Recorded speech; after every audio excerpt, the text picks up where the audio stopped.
السلام علیکم ورحمۃ اللہ وبرکاتہ۔ ان الحمد للہ نحمده ونستعینه ونستغفره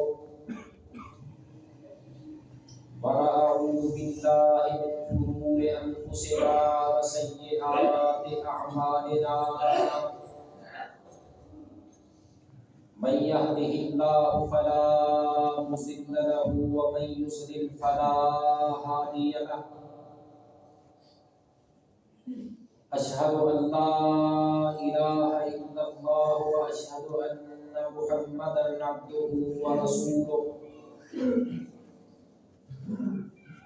أما بعد فإن خير الحديث كتاب الله وخير الهدي هدي محمد صلى الله عليه وسلم، وشر الأمور محدثاتها وكل محدثة بدعة وكل بدعة ضلالة وكل ضلالة في النار۔ من يطع الله ورسوله فقد رشد واهتدى، ومن يعص الله ورسوله فقد ضل وغوى۔ سبحانك لا علم لنا إلا ما علمتنا إنك أنت العليم الحكيم۔ رب اشرح لي صدري ويسر لي أمري واحلل عقدة من لساني يفقهوا قولي۔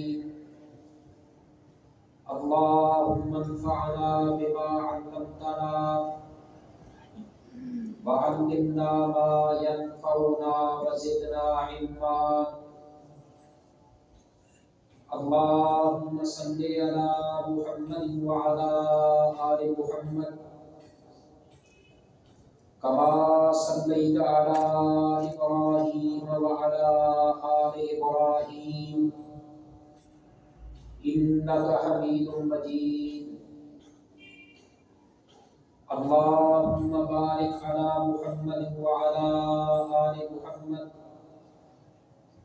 كما باركت على إبراهيم وعلى آل إبراهيم إنك حميد مجيد۔ أما بعد فأعوذ بالله السميع العليم من الشيطان الرجيم من همزه ونفخه ونفسه۔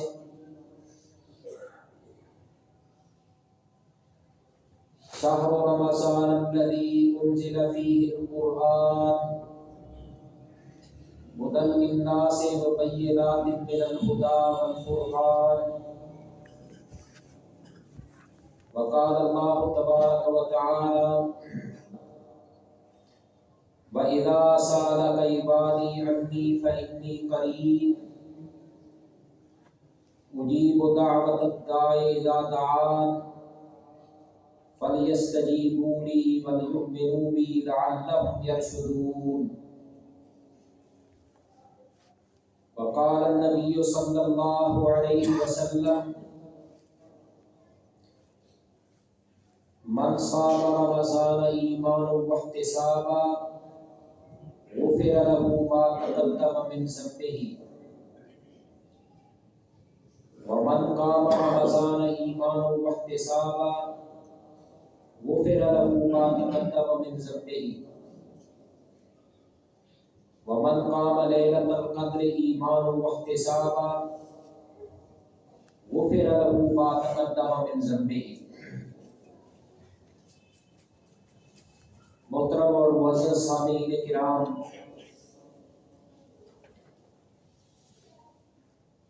چند دنوں کے بعد رمضان المبارک کا مقدس مہینہ ہماری زندگی میں انشاءاللہ ایک بار دوبارہ آنے والا ہے۔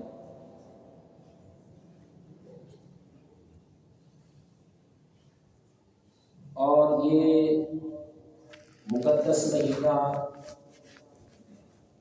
اللہ تبارک و تعالیٰ کی طرف سے نبی علیہ الصلوۃ والسلام کی امت کے لیے ایک بہت بڑی رحمت ہے۔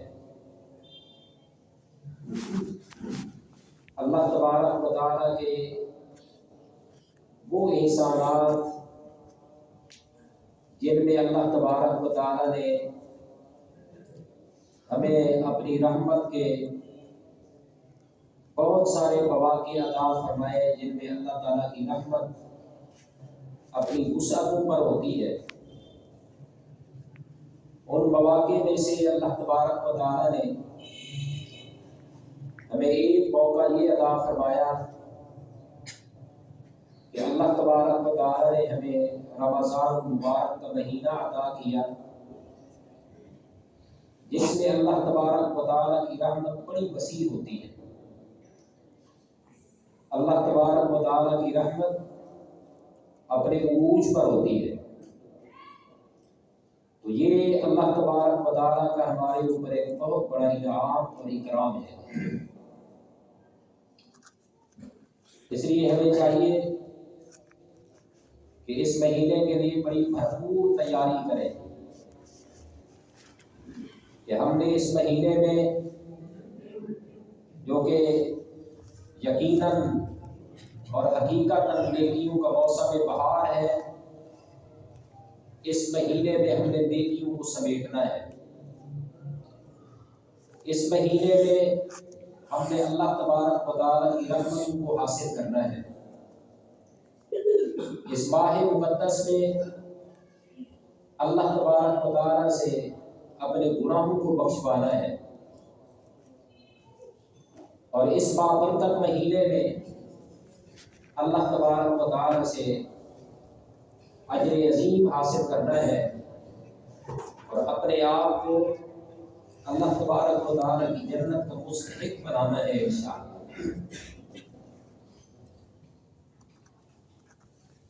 ویسے تو ہمیں چاہیے کہ ہم اپنی زندگی کا ایک ایک لمحہ،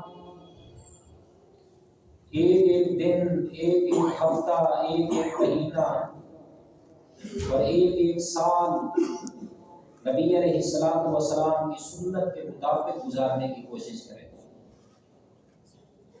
لیکن بالخصوص رمضان المبارک کا مہینہ، یہ تو نبی علیہ الصلوۃ والسلام کی سنت کے مطابق گزارنے کی کوشش کرنی چاہیے۔ تو نبی علیہ الصلوۃ والسلام اس مہینے کو کیسے گزارا کرتے تھے؟ پیغمبر علیہ الصلوۃ والسلام کی سنت کیا ہے اس مہینے کو گزارنے کے لیے؟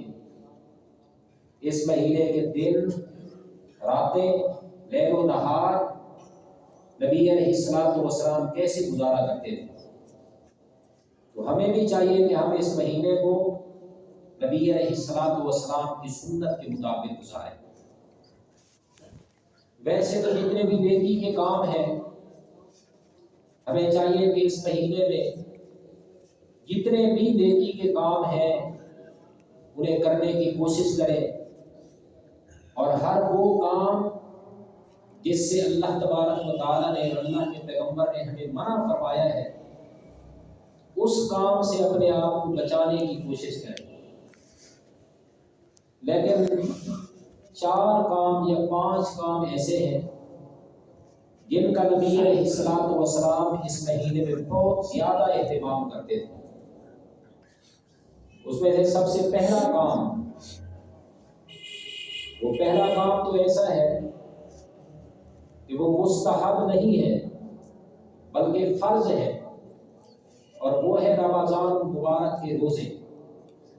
نبی علیہ الصلوۃ والسلام رمضان المبارک کے روزوں کو فرض سمجھ کر ان کا اہتمام کیا کرتے تھے۔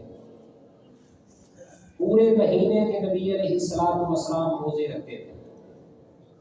آپ صلی اللہ علیہ وسلم کے صحابہ کرام وہ بھی پورے رمضان کے روزے رکھتے تھے، کیونکہ رمضان کے روزے یہ دین اسلام کا ایک رکن ہے، اور رمضان کے روزے اللہ تبارک و تعالیٰ نے ہم پر فرض کیے ہیں۔ اللہ تعالیٰ نے فرمایا کہ فمن شاہد منکم الشہر فلیصمہ، اگر تم میں سے کوئی شخص اپنی زندگی میں رمضان کے مہینے کو پالے فلیصمہ، تو وہ رمضان کے روزے رکھے۔ اللہ تبارک و تعالیٰ نے رمضان کے روزے رکھنے کا حکم دیا ہے، اور نبی علیہ الصلوۃ والسلام نے بھی رمضان کے روزے کے رکھنے کا آپ صلی اللہ علیہ وسلم نے حکم دیا۔ دین اسلام کے 5 ارکان میں سے ایک رکن آپ نے فرمایا کہ رمضان کے روزے ہیں، اور جو لوگ بغیر کسی شرعی عذر کے رمضان کے روزے نہیں رکھتے، ان کے لیے نبی علیہ الصلوۃ والسلام نے بڑی سخت وعید بیان کی۔ اتنی سخت وعید ہے کہ نبی علیہ الصلوۃ والسلام نے ایسے شخص کو اللہ تبارک و تعالیٰ کی لعنت کا مستحق قرار دیا ہے۔ ایک دفعہ نبی علیہ الصلوۃ والسلام نے جمعے کا خطبہ ارشاد فرمانے کے لیے منبر کی سیڑھی پہ جب پہلا قدم رکھا تو آپ صلی اللہ علیہ وسلم نے فرمایا آمین۔ پھر جب دوسرا قدم رکھا پھر فرمایا آمین۔ پھر جب تیسرا قدم رکھا تو پھر فرمایا آمین۔ بعد میں صحابہ کرام نے آپ صلی اللہ علیہ وسلم سے پوچھا، آپ صلی اللہ علیہ وسلم سے استفسار کیا کہ یا رسول اللہ صلی اللہ علیہ وسلم، آج آپ نے خلاف معمول منبر پہ چڑھتے ہوئے 3 بار آپ نے آمین کہی، اس آمین کی وجہ کیا ہے؟ نبی علیہ الصلوۃ والسلام نے فرمایا کہ وجہ یہ، آج جبرائیل علیہ السلام نے 3 قسم کے لوگ ایسے ہیں جن کے لیے دعا نہیں کی، بد دعا کی ہے، اور میں نے جبرائیل کی بد دعا پر آمین کہی۔ وہ 3 قسم کے لوگ کون ہیں؟ فرمایا کہ جبرائیل علیہ السلام نے اللہ تبارک و تعالیٰ سے بد دعا کی۔ انہوں نے کہا کہ یا اللہ، اگر کوئی شخص بڑھاپے کی حالت میں اپنے ماں باپ میں سے دونوں کو پالے، یا ماں باپ میں سے کسی ایک کو پالے بڑھاپے کی حالت میں، اور اپنے ماں باپ کی خدمت کر کے اللہ تبارک و تعالیٰ کی جنت کو حاصل نہ کر سکے، جبرائیل علیہ السلام نے کہا کہ یا اللہ، اس بندے کو اپنی رحمت سے دور کر۔ نبی علیہ السلام نے فرمایا کہ میں نے کہا آمین۔ اسی طرح جبرائیل علیہ السلام نے کہا کہ یا اللہ، اگر کوئی شخص اپنی زندگی میں رمضان کا مہینہ پالے اور رمضان کے اس بابرکت مہینے میں روزے رکھ کر اپنے گناہوں کو اللہ تبارک و تعالیٰ سے معاف نہ کروا سکے، یا اللہ اس بندے کو بھی اپنی رحمت سے دور کر دے۔ نبی علیہ السلام نے فرمایا کہ میں نے کہا آمین۔ یعنی اس قدر آپ صلی اللہ علیہ وسلم نے ان لوگوں کے لیے وعید بیان کی ہے جو بغیر کسی شرعی عذر کے رمضان المبارک کے روزے نہیں رکھتے، اور جو روزے رکھتے ہیں نبی علیہ السلام نے ان کے لیے کس قدر اجر و ثواب بیان فرمایا ہے۔ نبی علیہ السلام نے فرمایا کہ من صام رمضان ایمانا واحتسابا غفر له ما تقدم من ذنبہ، جو شخص رمضان کے روزے رکھ لے ایمان کی حالت میں اور اپنے رب سے ثواب کی امید رکھتے ہوئے، اس انسان کے سابقہ گناہ جتنے بھی ہیں اللہ تبارک و تعالیٰ سارے گناہوں کو معاف کر دے گا، سارے گناہوں کو معاف کر دے گا۔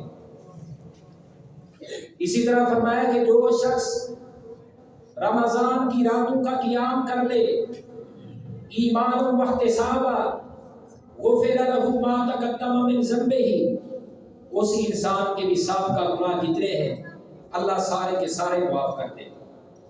جو شخص رمضان المبارک میں لیلۃ القدر کا قیام کر لے، اللہ تبارک و تعالیٰ کی عبادت کر لے، اس انسان کے بھی سابقہ گناہ جتنے ہیں اللہ سارے کے سارے معاف کر دے.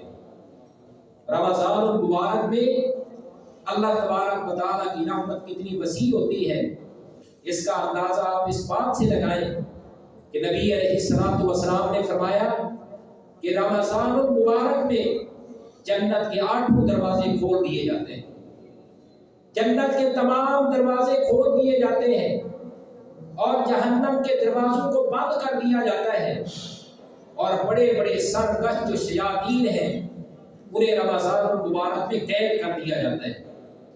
جیسے ہی رمضان المبارک کا چاند نظر آتا ہے انہیں جکڑ دیا جاتا ہے، قید کر دیا جاتا ہے. اور رمضان کے فرمایا کہ روزانہ اللہ تبارک و تعالی کئی لوگوں کو جہنم کی آگ سے آزاد کرتے ہیں. تو رمضان المبارک کا مہینہ، اس کے روزے اللہ تبارک و تعالی نے ہمارے اوپر فرض کیے. اللہ تبارک و تعالی نے یہ روزے، بلکہ رمضان کے روزے یہودیوں پر، عیسائیوں پر بھی اللہ تعالی نے فرض کیے، لیکن انہوں نے رمضان کے روزوں کی فرضیت کو لینے سے انکار کر دیا. یہودیوں نے کچھ مخصوص دن کہے، انہوں نے کہا کہ ہم صرف ہفتے کا روزہ رکھیں گے. عیسائیوں نے کہا کہ رمضان کا مہینہ چونکہ قمری مہینہ ہے، یہ کبھی سردیوں میں آتا ہے کبھی گرمیوں میں آتا ہے، لہذا ہم رمضان کے روزے نہیں رکھیں گے. ہمیں کوئی ایسا مہینہ دیا جائے جو کہ سردیوں میں ہی آئے اور ہم اس مہینے کے روزے رکھیں. لیکن اللہ تبارک و تعالیٰ نے جب نبی علیہ الصلوۃ والسلام کی امت کو رمضان کا مہینہ عطا کیا، اور اس امت کے سب سے پہلے افراد، اس امت کی سب سے پہلی جماعت صحابہ کرام کی جماعت، انہوں نے رمضان کے مہینے کو بڑی خوشی کے ساتھ قبول کر لیا. اور اس وقت سے لے کر آج تک نبی علیہ الصلوۃ والسلام کی امت کے لوگ مسلمان رمضان کے روزے رکھتے ہیں. تو رمضان کے روزے اللہ تبارک و تعالی نے ہم پر فرض کیے ہیں. ایک تو ہم نے روزوں کا اہتمام کرنا ہے، روزوں کا اہتمام. ہاں، اگر کوئی شخص روزے نہیں رکھ سکتا کسی دائمی بیماری کی وجہ سے یا بڑھاپے کی وجہ سے، اگر رمضان کے روزے نہیں رکھ سکتا، اللہ تبارک و تعالی نے اسے بھی اجر و ثواب سے محروم نہیں رکھا. وہ رمضان کے روزوں کا فدیہ ادا کر دے، ایک روزے کے بدلے میں ایک مسکین کو کھانا کھلا دے، اللہ تبارک و تعالی اسے روزوں کا اجر و ثواب عطا کر دے.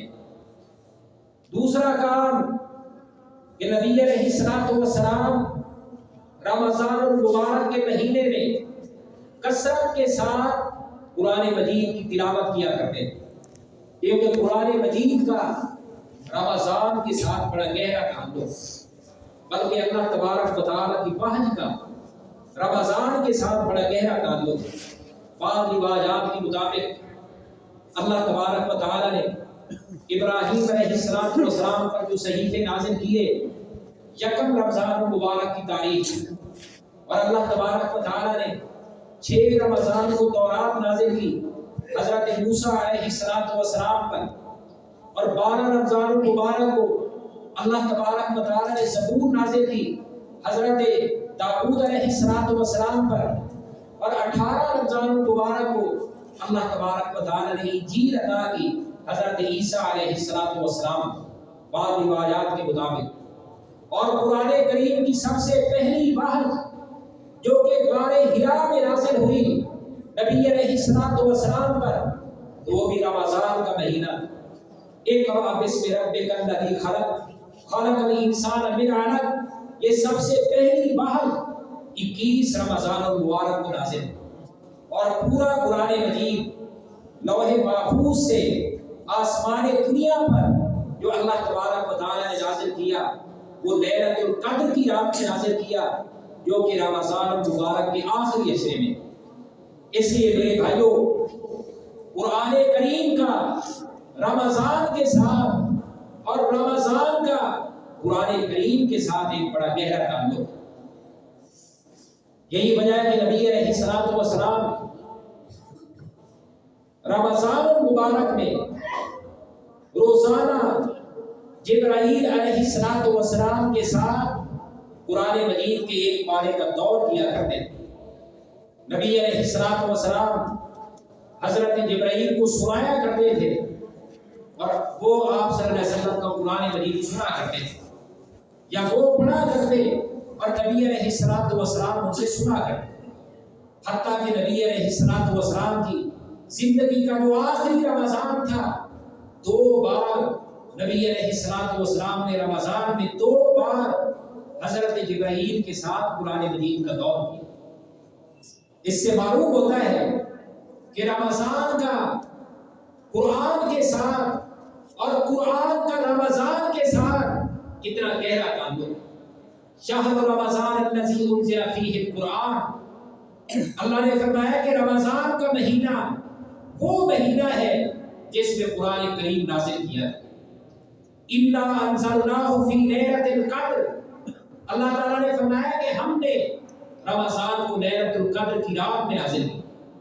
اِنَّا أَنزَلْنَاهُ فِي لَيْلَةٍ مُبَارَكَةٍ، فرمایا کہ ہم نے قرآن کریم کو ایک بابرکت رات میں نازل کیا۔ یہ لیلۃ القدر کی رات، قدر کی رات اور بابرکت رات رمضان المبارک کے مقدس مہینے میں۔ حضرت حذیفہ رضی اللہ تعالیٰ عنہ بیان فرماتے ہیں، دیکھیں کہ کس قدر نبی علیہ الصلوۃ والسلام قرآن مجید کی تلاوت کا اہتمام کیا کرتے تھے رمضان کے مہینے میں۔ فرماتے ہیں کہ نبی علیہ الصلوۃ والسلام رمضان کا مہینہ تھا، ایک رات آپ صلی اللہ علیہ وسلم نوافل پڑھنے کے لیے کھڑے ہوئے۔ فرماتے ہیں کہ میں بھی آپ صلی اللہ علیہ وسلم کے ساتھ آ کر کھڑا ہو گیا۔ ایک رکعت کے اندر نبی علیہ الصلوۃ والسلام نے سورۃ الفاتحہ کے بعد سورہ البقرہ، سورہ آل عمران اور سورہ النساء، یہ 3 صورتیں نبی علیہ الصلوۃ والسلام نے ایک رکعت کے اندر آپ صلی اللہ علیہ وسلم نے تلاوت کی۔ اور نبی علیہ الصلوۃ والسلام نوافل پڑھتے رہے، قرآن مجید کی تلاوت کرتے رہے نوافل میں، حتیٰ کہ صبح کا وقت ہو گیا۔ اور پھر آپ صلی اللہ علیہ وسلم کے مؤذن نے آ کر آپ صلی اللہ علیہ وسلم کو بتایا کہ صبح کی نماز کا وقت ہونے والا ہے۔ اس قدر نبی علیہ الصلوۃ والسلام رمضان میں قرآن مجید کی تلاوت کیا کرتے ہیں۔ اس لیے میرے بھائیوں، ہمیں بھی چاہیے کہ ہم رمضان کے سلسلے میں جو ہم تیاری کریں، ہماری اس تیاری کے اندر یہ چیز، یہ نیت بھی شامل ہو کہ اس مہینے میں ہم نے قرآن مجید کی کثرت کے ساتھ تلاوت کرنی ہے، قرآن مجید کے ساتھ اپنے تعلق کو جوڑنا ہے، قرآن مجید کے ساتھ اپنے تعلق کو مضبوط کرنا ہے۔ رمضان کا مہینہ ہو، ہمارے ہاتھوں میں قرآن ہو، کھلا ہوا قرآن ہو، ہماری آنکھیں قرآن مجید کو دیکھ رہی ہوں، ہماری زبان سے قرآن مجید کی تلاوت جاری ہو، اور قرآن مجید کی تلاوت ہمارے دل پہ اثر کرے اور ہمارے دل کا غم دور ہو جائے۔ اس تیاری کے اندر اس چیز کو بھی آپ شامل کریں۔ یہی وجہ ہے کہ امام مالک رحمہ اللہ تعالی بہت بڑے محدث تھے، اتنے بڑے محدث کہ جن کے بارے میں نبی علیہ الصلوۃ والسلام اپنی زندگی میں پیشین گوئی کر کے گئے۔ آپ صلی اللہ علیہ وسلم نے ایک دفعہ فرمایا تھا، فرمایا کہ ایک دور آئے گا ہمارے جانے کے بعد اور میرے اس مدینہ شہر میں ایک بہت بڑا عالم ہوگا، لوگ دور دراز سے اونٹوں پہ سفر کر کے اس عالم کے پاس آئیں گے علم حاصل کرنے کے لیے۔ اس دور کے اندر اس سے بڑا کوئی اور عالم نہیں ہو۔ محدثین کا اس بات پر اتفاق ہے کہ نبی علیہ الصلوۃ والسلام کی اس پیشین گوئی سے مراد امام مالک رحمہ اللہ تعالی ہے۔ امام مالک رحمہ اللہ تعالی مدینہ کے اندر اللہ کے پیغمبر کی احادیث کا سبق پڑھایا کرتے تھے، اور ان کے شاگردوں کی تعداد ہزاروں میں ہوتی، اور دور دراز کا سینکڑوں میل کا سفر کر کے محدثین ان کے پاس اللہ کے پیغمبر کی حدیث کا علم حاصل کرنے کے لیے آیا کرتے ہیں۔ پورے 11 مہینے اللہ کے پیغمبر کی حدیث کا درس دیتے اور جیسے ہی رمضان کا چاند نظر آتا حدیث کے دفاتر لپیٹ کر رکھ دیتے اور کہتے تھے کہ اب تو قرآن والا مہینہ آ چکا ہے، اب اس مہینے میں ہم کثرت کے ساتھ قرآن مجید کی تلاوت کریں۔ اسی طرح دیگر محدثین سفیان ثوری رحمہ اللہ تعالی اور دیگر محدثین رمضان المبارک میں بڑی کثرت کے ساتھ قرآن مجید کی تلاوت کیا کرتے ہیں۔ کوئی 10 پارے تلاوت کرتا، کوئی اس سے بھی زیادہ تلاوت کرتا، کثرت کے ساتھ قرآن مجید کی تلاوت کیا کرتے ہیں۔ تو میں کہہ رہا تھا کہ رمضان کا قرآن کے ساتھ، قرآن کا رمضان کے ساتھ اس دنیا میں بھی بڑا گہرا تعلق ہے اور کل قیامت کے دن بھی بڑا گہرا تعلق ہے۔ اس دنیا میں بھی قرآن رمضان ساتھ ہے اور کل قیامت کے دن بھی قرآن اور رمضان کے روزے یہ ساتھ۔ رسول اللہ صلی اللہ علیہ وسلم کی حدیث ہے، فرمایا کہ الصیام والقرآن یشفعان للعبد یوم القیامہ، فرمایا کہ قرآن اور روزے، اس سے مراد ہے رمضان کے روزے، یہ دونوں کل قیامت کے دن ایک بندے کے بارے میں اللہ تبارک و تعالیٰ کے ہاں سفارش کریں گے۔ اور سفارش کے الفاظ کیا ہوں گے؟ روزہ کہے گا یا رب منعتہ الطعام بالنہار فشفعہ فیہ، اے میرے پروردگار میں نے تیرے اس بندے کو دن کے ٹائم کھانے پینے سے روک دیا تھا، یہ رکا رہا، بھوکا اور پیاسا رہا، صبح صادق سے لے کر غروب آفتاب تک، یا اللہ تجھے راضی کرنے کے لیے اس نے روزہ رکھا، میں سفارش کرتا ہوں اس بندے کو معاف کر کے اپنی جنت میں داخل کر۔ اور قرآن کہے گا یا رب منعتہ النوم باللیل، اے میرے پروردگار تیرا یہ بندہ رات کو میں نے اسے سونے سے روکے رکھا، یہ رات کو جاگتا رہا، نوافل میں میری تلاوت کرتا رہا، میری سفارش قبول کر کے اپنے اس بندے کو جنت میں داخل کر۔ پھر نبی علیہ الصلوۃ والسلام نے فرمایا کہ فیشفعان، اللہ تبارک و تعالی قرآن کی روزے کی سفارش قبول کر کے اپنے اس بندے کو اپنی جنت میں داخل کر دے۔ تو رمضان کا قرآن مجید کے ساتھ ایک بڑا گہرا تعلق۔ اسی طرح نبی علیہ الصلوۃ والسلام رمضان المبارک میں قیام اللیل کا اہتمام کرتے تھے۔ ویسے تو نبی علیہ الصلوۃ والسلام پورا سال ہی قیام اللیل کا اہتمام کرتے، بلکہ قیام اللیل اسے اللہ تبارک و تعالی نے اپنے نبی پہ فرض کیا ہے، اور نبی صلی اللہ علیہ وسلم کی امت کے لیے اللہ تبارک و تعالی نے مستحب قرار دیا ہے۔ آپ صلی اللہ علیہ وسلم کی امت پہ فرض تو نہیں ہے، لیکن استحباب ہے اور اس کا اجر و ثواب بہت زیادہ ہے۔ تو نبی علیہ الصلوۃ والسلام رمضان میں قیام اللیل کا اہتمام کرتے، بلکہ آپ صلی اللہ علیہ وسلم اپنی بیویاں ازواج مطہرات انہیں بھی قیام اللیل کے لیے بیدار کرتے۔ نبی علیہ الصلوۃ والسلام کے صحابہ کرام قیام اللیل کا اہتمام کرتے تھے۔ قیام اللیل اس کا بھی رمضان کے ساتھ بڑا گہرا تعلق۔ کئی ایک مقامات پر اللہ تبارک و تعالی نے جہاں روزوں کا تذکرہ کیا، وہاں پہ اللہ تعالیٰ نے قیام اللیل کا تذکرہ بھی کیا ہے۔ کئی ایک مقامات پر نبی علیہ الصلوۃ والسلام نے فرمایا کہ الا ادلکم علی ابواب الخیر، ایک لمبی حدیث میں اللہ نے فرمایا کہ اے میرے صحابی کیا میں تمہیں خیر کے دروازے نہ بتاؤں؟ انہوں نے فرمایا کہ بتائیے یا رسول اللہ صلی اللہ علیہ وسلم۔ فرمایا کہ الصوم جنہ، روزہ یہ انسان کے لیے ڈھال ہے۔ اور اسی طرح آپ صلی اللہ علیہ وسلم نے فرمایا کہ قیام اللیل کا اہتمام کرنا اور اسی طرح آپ صلی اللہ علیہ وسلم نے فرمایا کہ صلاۃ الرجل فی جوف اللیل، رات کے درمیانے حصے میں اٹھ کر قیام اللیل کا اہتمام کرنا. اور اسی طرح فرمایا کہ الصدقۃ تطفئ الخطیئۃ کما یطفئ الماء النار. فرمایا کہ صدقہ اللہ کے راستے میں مال خرچ کرنا یہ اس انسان کے گناہوں کو ایسے مٹا دیتا ہے جس طرح کہ پانی آگ کو بجھا دیتا ہے. اس حدیث میں نبی علیہ الصلوۃ والسلام نے روزوں کا، قیام اللیل کا اور مال خرچ کرنا تینوں کا اکٹھے ذکر کیا ہے. ایک اور حدیث میں اللہ کے پیغمبر نے فرمایا کہ اے میرے صحابہ کرام، ان فی الجنۃ لغرفا یری ظاہرها من باطنها وباطنها من ظاہرها.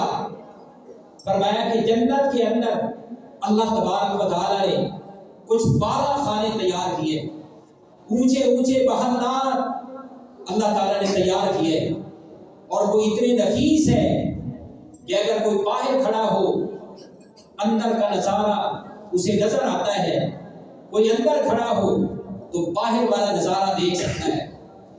اگر کسی کا ایسا بنگلہ ہو، ایسا گھر ہو کہ جس کی بالکونی میں کھڑے ہو کر باہر باغ ہو، صاف ستھرا پانی کی نہریں ہوں، اور اپنے گھر میں کھڑا ہو کر باغات کا، نہروں کا نظارہ کرے، وہ کتنا خوبصورت گھر ہو.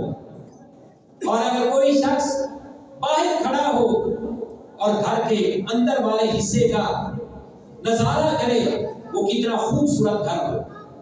فرمایا کہ ان فی الجنۃ لغرفا یری ظاہرها من باطنها وباطنها من ظاہرها. جنت کے اندر کچھ ایسے اونچے اونچے محلات ہیں، اگر کوئی باہر کھڑا ہو اندر والا حصہ نظر آتا ہے، اندر کھڑا ہو باہر والا حصہ نظر آتا ہے. یا رسول اللہ صلی اللہ علیہ وسلم، اللہ تعالیٰ نے ایسے محلات، ایسے 12 خانے اللہ تعالیٰ نے کن لوگوں کے لیے تیار کیے؟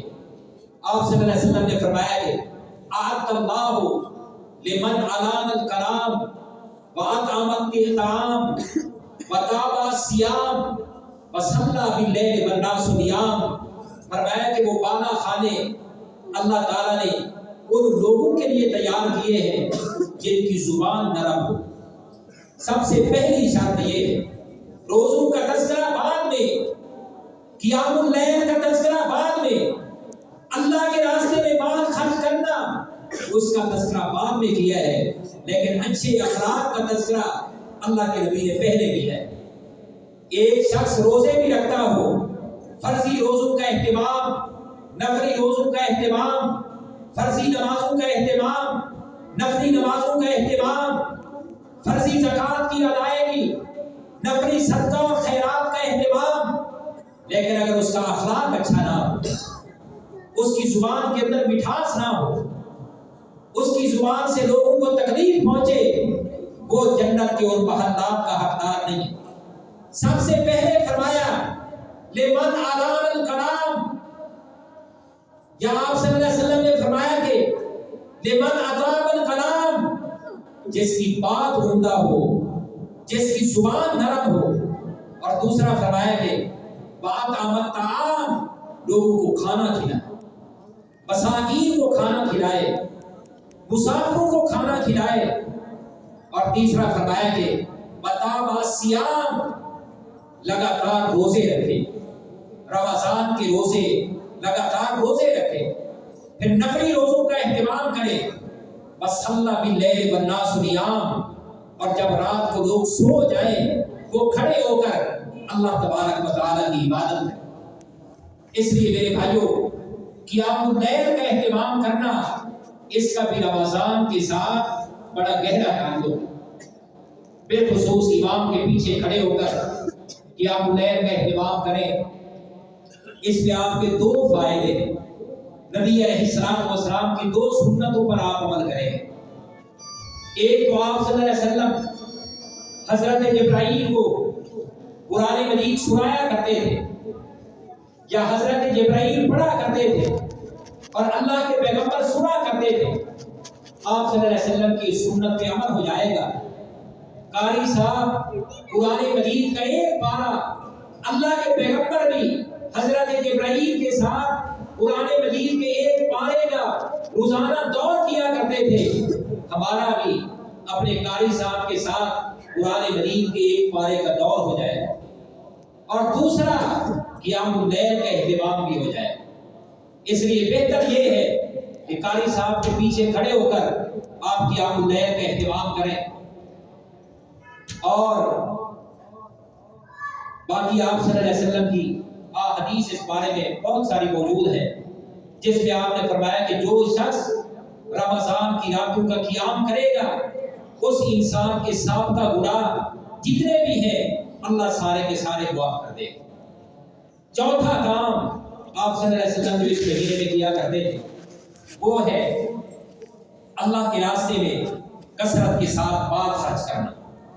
ویسے تو نبی علیہ الصلوۃ والسلام پورا سال، بلکہ آپ صلی اللہ علیہ وسلم پوری زندگی اللہ کے راستے میں بڑی کثرت کے ساتھ مال خرچ کرتے ہیں۔ نبی علیہ الصلوۃ والسلام ایک وادی میں کھڑے ہو کر ایک دن، بلکہ ایک لمحے کے اندر اللہ کے پیغمبر نے منوں کے اعتبار سے چاندی اور سونا اللہ کے راستے میں ایک ہی جگہ پہ کھڑے ہو کر خرچ کر دیا۔ جب آپ صلی اللہ علیہ وسلم حنین سے واپس آئے تو اللہ کے پیغمبر نے وہاں پر ایک وادی میں کھڑے ہو کر جتنا مال بھی اللہ کے پیغمبر کے پاس تھا آپ نے سارا مال خرچ کر دیا، جس میں ہزاروں کے اعتبار سے اونٹ تھے، ہزاروں کے اعتبار سے بکریاں تھیں، منوں کے اعتبار سے سونا اور چاندی تھا، سونے کی اشرفیاں، چاندی کے دراہم، کھانے پینے کا سامان اللہ کے پیغمبر نے ایک ہی وادی میں کھڑے ہو کر سارے کا سارا خرچ کر۔ اور اسی موقع پر آپ صلی اللہ علیہ وسلم نے فرمایا کہ اگر میرے پاس اس وادی کے اندر کانٹے دار جو جھاڑیاں ہیں، فرمایا کہ ان جھاڑیوں کے کانٹوں کے برابر اگر میرے پاس مال ہوتا وہ سارے کا سارا میں اللہ کے راستے میں مال خرچ کر دیتا۔ ثم لا تجدونی بخیلا ولا جبانا، فرمایا کہ پھر تم مجھے بخیل اور بزدل نہ بنو۔ بزدل لوگ اللہ کے راستے میں مال خرچ نہیں کرتے۔ ہم یہ سمجھتے ہیں کہ بزدل صرف وہی شخص ہے جو میدان جنگ میں ڈر جائے، دشمن سے ڈر جائے، دشمن کی طاقت سے ڈر جائے، میدان جنگ سے بھاگ جائے۔ ہم سمجھتے ہیں کہ صرف وہی بزدل ہے۔ نہیں میرے بھائیوں، جو شخص اس ڈر سے اللہ کے راستے میں مال خرچ نہ کرے کہ میری اولاد کا کیا بنے گا، میری اولاد کے لیے کیا بچے گا، میری بیوی بچوں کے لیے کیا بچے گا، میرے پاس کیا بچے گا، جب میں مروں گا میرے پاس کتنی دولت ہوگی، میں کنگال ہو جاؤں گا، اگر اس ڈر سے اللہ کے راستے میں مال خرچ نہیں کرتا تو ایسا آدمی بھی بزدل ہے۔ فرمایا کہ ثم لا تجدونی بخیلا ولا جبانا، فرمایا کہ تم مجھے بخیل اور بزدل نہیں پاؤ گے۔ نبی صلی اللہ علیہ وسلم بڑے سخی ہیں، بلکہ حاتم طائی کی بہن وہ کہتی ہے کہ میں یہ سمجھتی تھی کہ آج تک اس دنیا کے اندر میرے بھائی سے بڑھ کر نہ کوئی سخی آیا ہے، نہ کوئی قیامت تک سخی آئے گا، لیکن جب میں نے اللہ کے پیغمبر کی سخاوت کو دیکھا تو مجھے اپنے بھائی کی سخاوت بھول گئی کہ اللہ کے پیغمبر کی سخاوت صرف اپنوں کے لیے نہیں تھی، بلکہ وہ لوگ جو اللہ کے پیغمبر کے خون کے پیاسے تھے، اللہ کے پیغمبر کو قتل کرنے کے درپے تھے، اللہ کے پیغمبر کے ساتھ میدان جنگ میں تلوار اٹھا کر لڑنے کے لیے آتے، اللہ کے پیغمبر کی سخاوت تو ان کے لیے بھی۔ اس نے کہا کہ جب میں نے اللہ کے پیغمبر کی سخاوت کو دیکھا مجھے اپنے بھائی کی سخاوت بھول۔